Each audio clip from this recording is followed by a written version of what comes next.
먼저 이번 사태의 핵심 요약을 말씀드리겠습니다. 대법원은 6대3으로 IEPA, 즉 국제비상경제권한법에 기반한 관세 부과가 권한남용이라는 위헌 판결을 내렸습니다. 그러나 트럼프 전 대통령은 이 판결 직후 제122조를 근거로 하는 새로운 행정명령에 서명하며 즉각적인 반격을 가했습니다. 이 신규 관세는 2월 24일부터 발효될 예정입니다. 시장은 사법부의 견제 기능에 환영하며 S&P 500 지수가 0.7% 상승했지만 이미 부과된 관세의 환급 불확실성은 여전히 남아 있습니다. 핵심은 기업들이 법적 승리에도 불구하고 새로운 법적 근거에 기반한 2차 관세 파동과 복잡한 환급 절차라는 이중고에 직면하게 되었다는 점입니다. 이번 사태의 제일막은 IEPA 관세의 붕괴로 마무리되었습니다. 배경을 보면 트럼프 행정부는 1977년 제정된 IEPA를 근거로 멕시코, 캐나다, 중국 등 수십 개국에 광범위한 관세를 부과했습니다.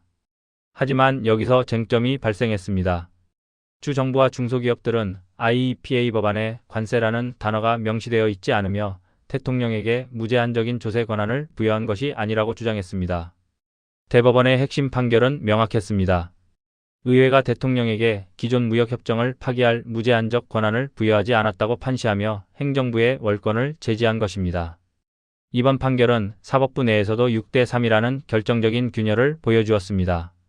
위헌 의견, 즉 다수 의견에는 소니아 소토마요르, 엘레나 케이건, 케탄지 브라운 잭슨 대법관이 합헌 의견, 즉 소수 의견에는 클라렌스 토마스, 브렛 캐버노, 세뮤얼 알리토 대법관이 이름을 올렸습니다.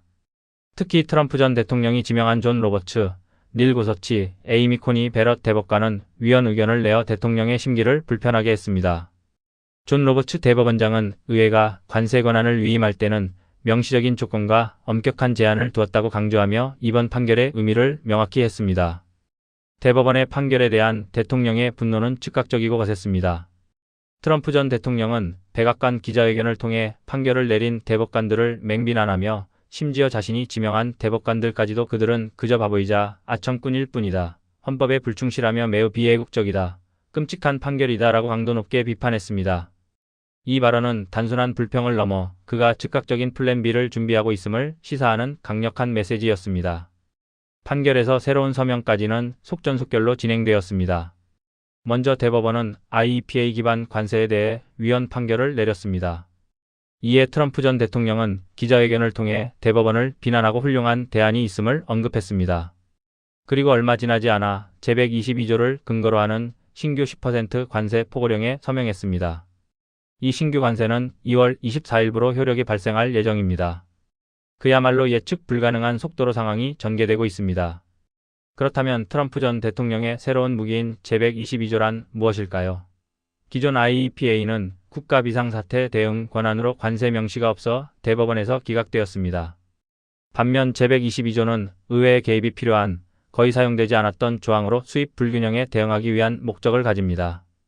이는 새로운 법적 논쟁을 예고하고 있습니다. 적용 범위 및 분석을 보면 이 조항은 기존 무역협정, 예를 들어 EU, 영국, 인도 등과의 협정 관세율을 무시하고 일괄 10%의 관세를 적용합니다. 백악관은 이를 통해 무역확장법 232조와 301조 등 가용한 모든 법적 수단을 동원하겠다는 의지를 천명했습니다. 새로운 관세 국가로 인해 글로벌 무역 지도는 면제와 타격의 경계가 명확하게 나뉘게 됩니다. 녹색구역은 USMCA 협정이 유지되어 기존 면제가 유지되는 지역을 나타냅니다. 반면 붉은 구역은 기존 협정을 무시하고 신규 10% 관세가 적용되는 지역을 의미합니다. 백악관은 협정 상대국들이 기존 양보사항은 준수하면서 새로운 10% 관세 또한 받아들여야 한다는 입장을 고수하고 있습니다. 이는 많은 국가들에게 혼란과 압박으로 작용할 것입니다. 하지만 이러한 면제 기준은 모호하며 현장에 큰 혼란을 야기하고 있습니다. 면제 리스트에는 특정 광물, 천연자원 및 비료, 일부 농산물, 의약품 및 특정 전자제품 등이 명시되어 있습니다. 그러나 이러한 면제 품목들의 구체적인 범위가 포괄적이고 불분명하여 기업들이 공급망 계획을 세우는 데 해석의 리스크가 존재합니다. 예를 들어 특정 광물이 정확히 무엇을 의미하는지, 일부 농산물의 기준은 무엇인지 등 상세한 기준이 없어 기업들이 예측 가능한 사업 환경을 만들기 어렵게 하고 있습니다. 비즈니스 현장에서는 이러한 상황에 대해 안도와 우려가 공존하는 복합적인 목소리가 나오고 있습니다. 미네소타의 비지베이비 소유주인 베스 베니케는 가슴에서 1000파운드의 무게가 내려간 것 같다며 법원 판결에 안도감을 표현했습니다. 반면 테리 프리시전 사이클링 CEO인 닉 홀름은 공급망 복구에는 수개월이 걸리겠지만 부당 징수액 환급을 기대한다며 물류와 환급 절차에 대한 우려를 표했습니다.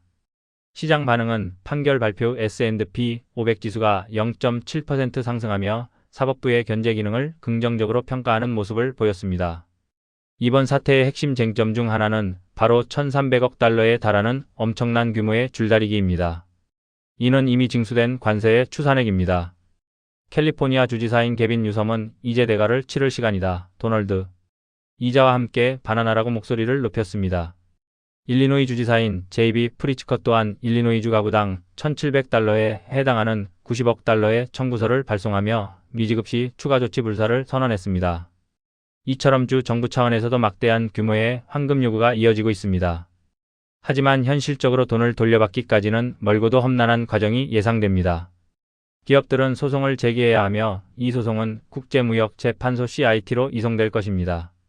그 과정에서 정부는 다양한 지연 전술을 사용할 것이며 최종 환급까지는 상당한 시간이 소요될 것으로 보입니다. 전문가들의 의견도 유사합니다. 필스베리 로펌의 스티브 베커는 결국 돌려받겠지만 그 시기는 전적으로 정부에 달려있다고 전망했습니다. KPMG의 다이앤 스원크는 지나친 열정은 금물. 소송 비용 때문에 중소기업은 자금 회수가 더 어려울 수 있다고 경고했습니다. 핵심 장애물은 대법원 다수 의견이 환불에 대해 직접 언급하지 않았으며 공을 다시 하급 법원으로 넘겼다는 점입니다. 이러한 미국의 상황에 대한 글로벌 반응은 신중한 관망과 분석으로 요약할 수 있습니다. EU 집행위원회의 올라프 길 대변인은 대법원 판결을 주목하며 신중하게 분석 중이라고 밝혔습니다. 프랑스의 에마뉘엘 마크롱 대통령은 민주주의에서 견제와 균형의 이점을 보여준 사례라고 평가하면서도 프랑스 수출에 미칠 영향은 계속 주시하겠다고 언급했습니다. 즉, 주요 교역국들은 미국의 법적 혼란을 주시하며 즉각적인 보복보다는 2월 24일 신규 관세 시행 전까지 협상 가능성을 열어두고 상황을 면밀히 분석하고 있습니다.